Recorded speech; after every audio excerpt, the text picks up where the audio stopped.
जो वादा किया सो निभाना पड़ेगा, यही है प्रारब्ध कर्म। बहुत संभल के प्रारब्ध कर्म पैदा करना चाहिए। पहला प्रारब्ध तो देह ही है, वहीं से शुरू हो जाता है प्रारब्ध, और उसके बाद और जो बड़ी जिम्मेदारियां खड़ी कर लेते हैं सब प्रारब्ध है, अब ये निभानी पड़ेंगी, इनसे कोई छुटकारा नहीं है। कुछ चीज़ों में इसीलिए बहुत बहुत विवेक के साथ प्रवेश करना चाहिए। लगता है कि यूं ही है, पल भर की बात, वो पल भर की बात नहीं होती, वो जिंदगी भर का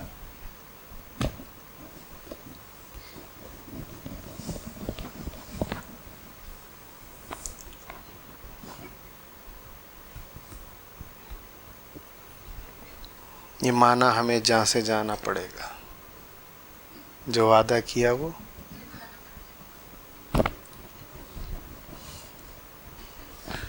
जो तुम हो, जब तक वो रहोगे तब तक निभाना भी पड़ेगा। उस प्रारब्ध कर्म से बचने का तो फिर यही तरीका है कि तुम जो हो वो होना ही बंद कर दो, कुछ और हो जाओ, मर जाओ, फिर तुम सब कर्मों से उर्ण हो गए।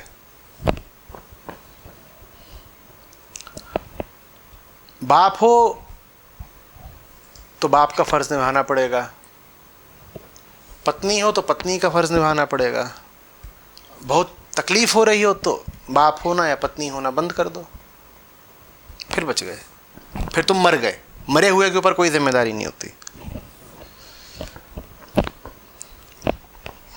लेकिन जब तक तुमने अपनी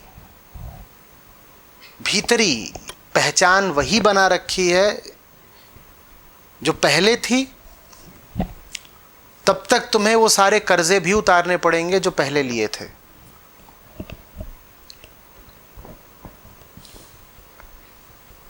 देखते हो ना, जब किसी पे कर्जा बहुत बढ़ जाता है, उसे बचना होता है तो क्या करता है, फिर वो कहता है देखो भाई, जिसने कर्जा लिया था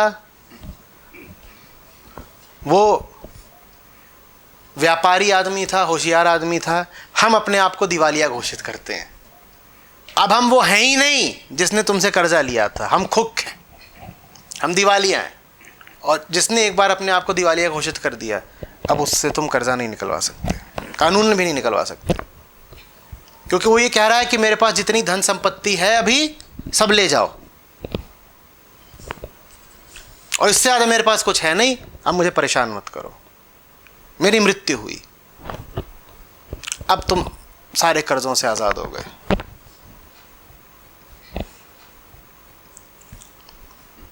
लेकिन ये नहीं कर सकते कि रुपया पैसा लिया है लोगों से, वो दबाए बैठे हो और बाहर निकल करे मैं तो दिवालिया हुआ। ना ना ना, अपने आप को अगर बैंकरप्ट घोषित करना है तो उसकी शर्त ये होती है कि तुम्हारे पास कोई असेट बचना नहीं चाहिए, तुम्हारे पास जो कुछ है वो सब दे दो, उसके बाद ही कह सकते हो कि मैं दिवालिया हुआ।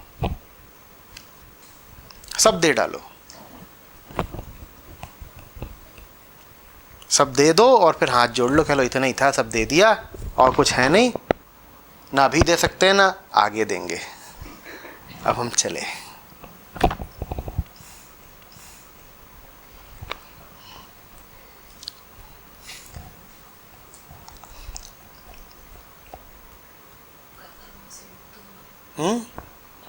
और क्या,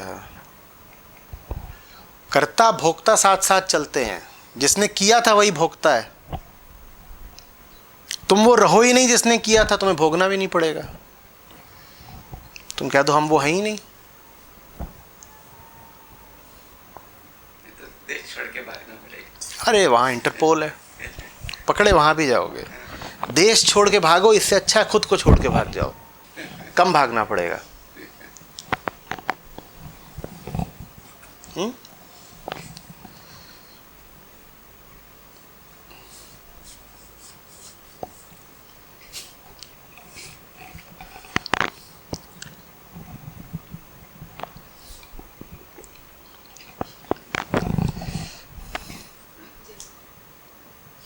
क्या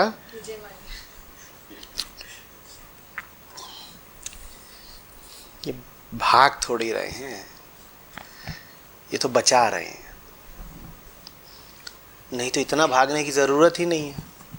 बचाना है ना बहुत सारा, इसलिए भाग। नहीं तो बहुत आसान है, जो जितना मांग रहा है उसको दे दो। ऐसा तो नहीं कि तुम्हारे पास है नहीं, जिसकी जितनी मांग है तुम्हारे ऊपर उसको दे दो, आज़ाद हो जाओ। शौक से जो करना वो करो, देने के बाद भी बहुत बचेगा, पर नियत ये है कि सब बचा लें। इतना पकड़ रखा है इसीलिए भागना पड़ रहा है। और पकड़ने की खातिर लोग जेल जाने को भी तैयार हो जाते हैं। एक सज्जन थे, बहुत बड़े समूह के मालिक, वो सालों तक जेल रहे। अभी हाल में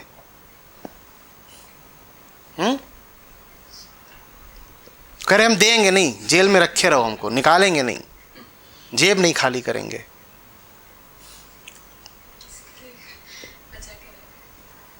वहां तर्क नहीं काम होता, वो भी इश्क जैसी बात है। सालों से जेल में है लेकिन जेब नहीं खाली करेंगे।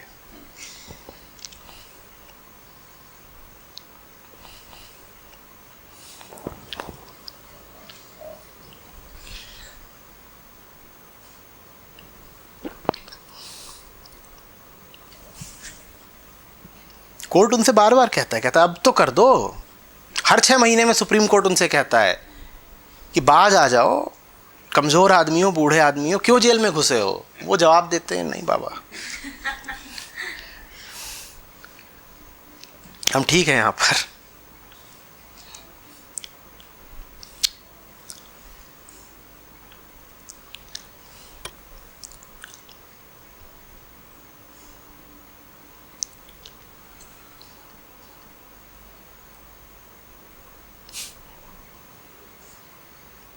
ये हालत सबकी है, रिहाई सबकी हो सकती है, सिर्फ रिहाई की कीमत अदा करनी है, वो नहीं करते हम।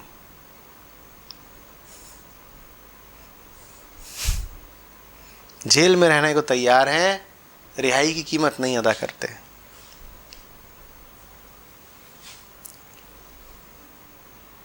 आज़ादी से प्यार नहीं है, आदत लग गई, यही ठीक है। कम से कम तयशुदा है ना, पता है कि अब ये करना है, अब ये करना है, अब ये करना है, और कुछ बदलेगा अभी तो कोई और बदल देगा। बदलने की भी जिम्मेदारी हमारी नहीं है, हमें तो बस आज्ञा पालन करना है।